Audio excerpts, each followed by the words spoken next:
Bismillahirrahmanirrahim.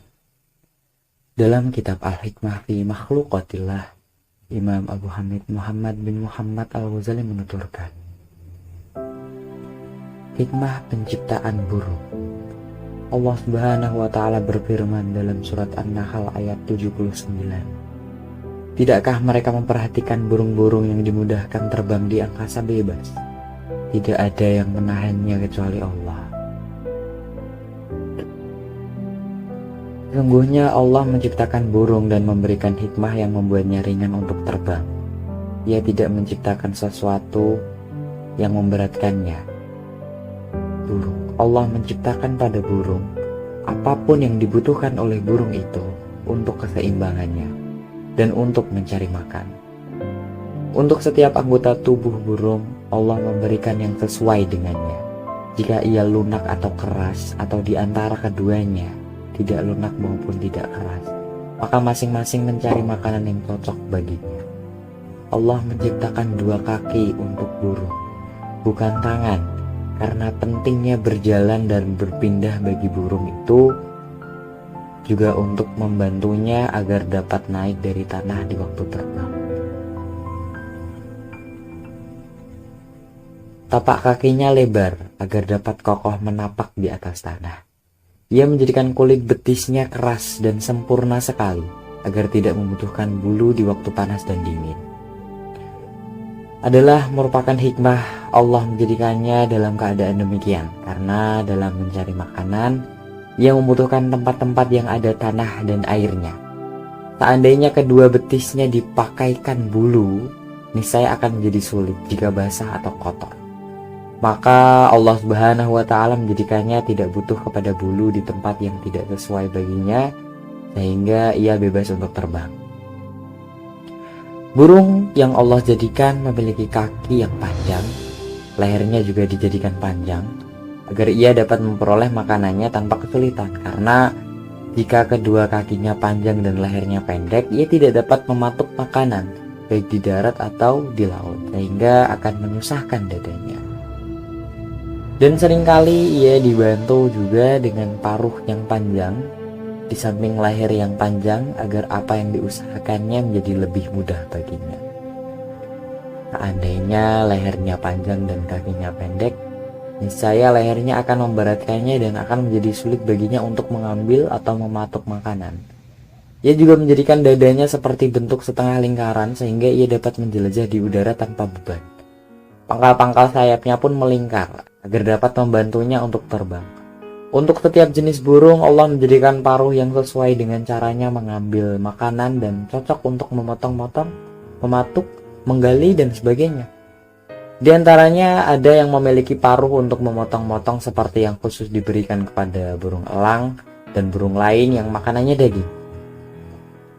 Ada juga burung yang paruhnya lebar dan sisi-sisinya untuk menggigit agar apa yang dipatuknya dapat diambilnya dengan sempurna. Ada pula yang memakan sayur-sayuran. Selain itu, ada juga yang paruhnya panjang untuk menahan dan sangat keras seperti tulang. Tetapi ia tulang yang lunak karena banyak digunakan. Ia seperti gigi pada hewan-hewan selain burung. Allah menguatkan pangkal bulunya dan menjadikannya sebagai tulang-tulang atau ruas-ruas yang sesuai dengan kulit yang kuat pada sayapnya, karena ia banyak terbang. Karena gerakan burung kuat, maka ia butuh kesempurnaan, kekokohan untuk menjaga bulunya. Allah menjadikan bulu burung sebagai pelindung dari panas atau dingin. Ia memberikan sayap dengan bulu yang terkuat dan mengokohkannya karena ia sangat sering membutuhkannya. Sedangkan pada seluruh tubuhnya yang lain, Allah menjadikan bulu yang tidak demikian sebagai pakaian, pelindung, dan keindahan baginya. Pangkal semua bulu itu juga kuat karena ia merupakan penutupnya dan penghiasnya.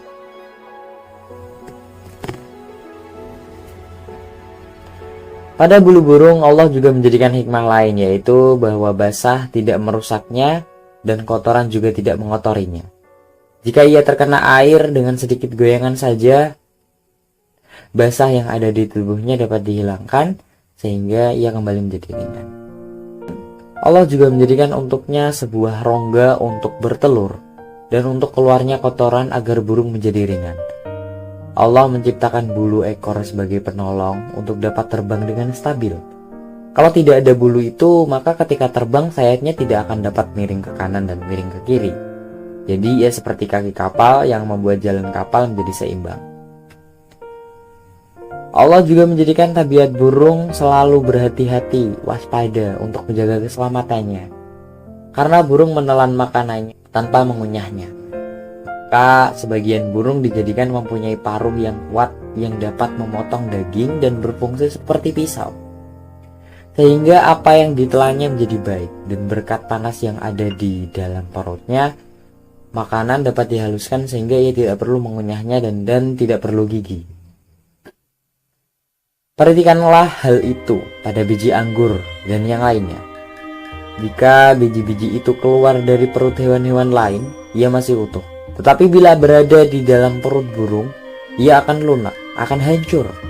Allah juga menciptakannya bertelur dan bukannya melahirkan, agar ia tidak berat untuk terbang. Karena jika anaknya didirikan di perutnya sampai sempurna penciptaannya, maka hal itu akan memberatkannya dan merintanginya untuk terbang. Nanti burung itu akan mendapat banyak sekali rintangan untuk terbang jika Allah menciptakannya melahirkan. Apabila makanan tak hancur di dalam mulutnya, ia pun akan menyuapkannya kepada anaknya. Kemudian lihatlah bagaimana ia menanggung semua kesulitan itu tanpa pertimbangan apa-apa. Ia tidak memikirkan tentang hasilnya, ia pun tidak memiliki angan-angan pada anak-anaknya. Sebagaimana yang diangankan oleh manusia terhadap anaknya berupa kemuliaan, pertolongan, atau untuk selalu mengingatnya. Bukankah ini merupakan ilham dari Allah Subhanahu wa Ta'ala? Perhatikanlah bagaimana Allah memberikan ilham kepadanya, dapat mengerti bahwa betinanya melahirkan anak dengan telurnya. Maka burung-burung itu diberi ilham untuk membawa rumput dan menyiapkannya di tempat mengerami dan menetaskan, agar kelembapan dapat menjaga telur. Telur itu terpelihara di tempat yang telah ia atur dan telah ia anggap baik untuk mengeraminya. Lihatlah burung merpati, bagaimana ia diberikan ilham, dapat mengetahui bahwa anaknya telah sempurna untuk menetas dan masa menggerami telur telah selesai, sehingga ia membuka dan mengeluarkannya. Jika terjadi kerusakan pada telur, ia bangun dan meninggalkannya. Itulah ilham. Kemudian ilham yang diberikan kepadanya dalam menyuap anaknya. Pertama-tama ia menyuapi anaknya dengan bantuannya agar tembolok anaknya siap menerima apa yang dimasukkan ke dalamnya. Setelah itu ia menyuapinya dengan makanan yang sekali dikunyah. Jika makanan telah hancur di temboloknya, ia pun menyuapinya kepada anaknya. Demikianlah ia lakukan berkali-kali, karena bila ia memberikan kepadanya biji yang masih utuh, maka anaknya itu tidak dapat mencernanya karena tubuhnya masih lemah. Kemudian perhatikanlah bagaimana ketika telurnya menetas, bagaimana ia mendekapnya agar anaknya itu tidak langsung kehilangan panas yang dapat membahayakannya. Di antara jenis-jenis burung, ada yang diciptakan dalam bentuk yang berbeda karena adanya hikmah yang lain. Ketahuilah, sesungguhnya kekuasaan Allah tidak terbatas pada satu jenis saja, melainkan segala sesuatu memiliki hikmah-hikmahnya untuk kemaslahatan masing-masing.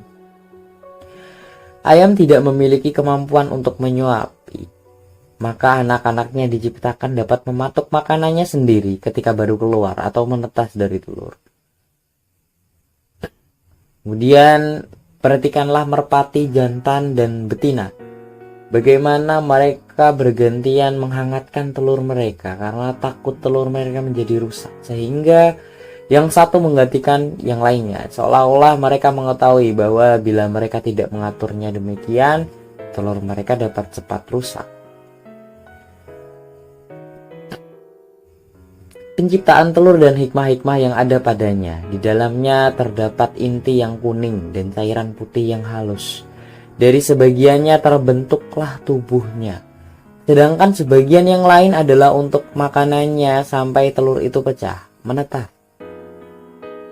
Perhatikanlah pula pengaturannya yang sempurna dan menakjubkan. Bagaimana Allah menjadikan makanannya ada bersamanya di dalam telur yang tertutup sampai ia sempurna di dalam telur itu dan keluar dari dalamnya.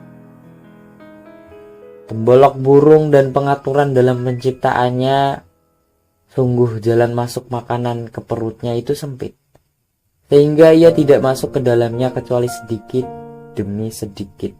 Seandainya ia tidak mengumpulkan biji-bijian hingga sampai ke perutnya, maka akan panjang urusannya baginya karena ia sangat berhati-hati dan menghindari sesuatu yang dapat menyakitinya, yang dapat membahayakannya. Sehingga makanan yang ia tahan, yang ia timbun, merupakan penjagaan diri karena ia sangat berhati-hati. Maka temboloknya dijadikan seperti kantung yang tergantung di depannya untuk menyimpan dengan cepat makanan yang didapatkannya. Kemudian ia memasukkannya ke perutnya. Dalam hal itu juga terdapat hikmah yang lain, yaitu bahwa burung yang menyuapi anak-anaknya akan lebih mudah mengeluarkan makanan dari tempat yang lebih dekat. Kemudian perhatikanlah bulu burung. Anda mendapatinya tersusun seperti tenunan pakaian. Bulu-bulu burung itu tersusun seperti tenunan pakaian. Dia kering sehingga dapat menahan sekelilingnya, namun juga lunak sehingga tidak patah. Sebagiannya bersatu dengan sebagian yang lain seperti susunan benang dengan benang dan rambut dengan rambut. Kemudian jika Anda membukanya, ia akan terbuka sedikit dan tidak terbelah, tidak terbentang, yang dapat menyebabkan angin masuk sehingga membuatnya berat untuk terbang karena masuk angin.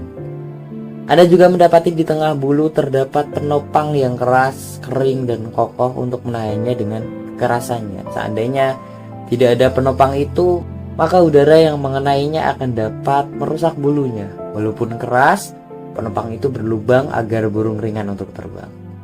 Burung yang kedua betisnya panjang, hikmah dari panjangnya kedua betisnya adalah bahwa ia memakan sebagian besar makanannya di tanah datar yang berair. Seolah-olah ia seorang pengawas yang mengawasi sesuatu yang merayap di air. Jika ia melihat sesuatu kebutuhan, ia melangkah dengan langkah yang perlahan hingga ia dapat mencapainya. Seandainya ia memiliki betis yang pendek, maka ketika ia melangkah menuju buahnya, perutnya akan mengenai air dan akan menggoyangkan airnya, sehingga buruannya akan terkejut dan menjauh darinya. Kasihan gitu dimakan. Lihatlah burung pipit dan lain-lainnya. Hewan-hewan ini mencari rezeki sepanjang masa, sepanjang tiang. Namun ia tidak kehilangan rezekinya dan tempatnya tidak terkumpul di satu tempat. Itu adalah perkara yang berlangsung berdasarkan sunatullah pada ciptaan Allah Subhanahu wa taala. Bergeraknya burung-burung itu untuk mencari rezekinya merupakan kebaikan baginya. Karena bila mendapatkannya mudah, maka ia akan terus memakannya dan tidak mau menghentikannya sampai penuh perutnya. Akibatnya ia akan berat untuk terbang dan tidak dapat memuntahkannya dari perutnya. Seperti burung air yang besar yang makanannya ikan. Apabila perutnya telah penuh dengan makanannya itu dan ada yang membuatnya terkejut, burung air ini akan memuntahkan makanannya sehingga ia ringan untuk terbang. Begitu juga dengan manusia, bila ia mendapatkan makanannya dengan mudah tanpa bergerak, tanpa harus berusaha, maka ia akan terus memakannya yang akan menjatuhkannya dalam kerusakan yang parah. Dimaksud kerusakan di sini itu sakit, bisa jadi bahkan hingga kematian. Perhatikanlah jenis-jenis burung yang hanya terbang di malam hari, seperti owl, burung hantu, dan juga kelelawar. Kehidupannya adalah di udara, seperti juga nyamuk, kupu-kupu, dan banyak lagi jenisnya. Binatang-binatang ini terlihat di udara, maka penghidupannya dijadikan di tempat yang lebih dekat dengan udara daripada dengan tanah, dengan bumi. Mungkin cahaya membuatnya tidak dapat memungut, tidak dapat mematuk makanan yang ada di tanah. Dengan bukti, Ia tidak tampak di siang hari ketika matahari bersinar, melainkan bersembunyi. Maka ia diberi ilham untuk hidup di udara, termasuk tempat tidurnya dan yang lainnya. Kelelawar yang diciptakan tanpa bulu itu karena Allah menciptakan pengganti bulu untuknya. Ia menciptakan baginya mulut dan gigi serta semua yang ada pada binatang ternak yang hidup di darat, seperti melahirkan dan yang lainnya.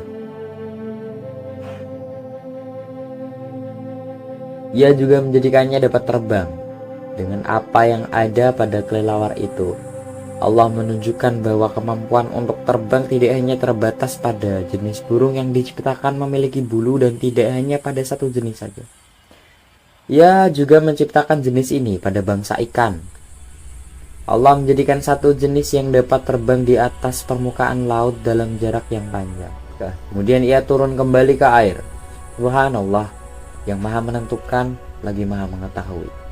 Kemudian perhatikanlah burung merpati jantan dan betina, bagaimana mereka saling bantu-membantu dalam mengerami telurnya.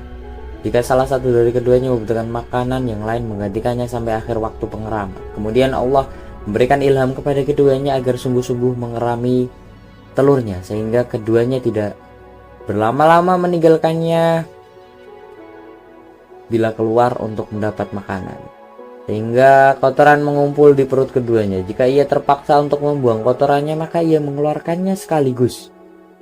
Kemudian perhatikanlah penjagaan yang dilakukan si jantan ketika betinanya sedang mengerami telur dan telah dekat saja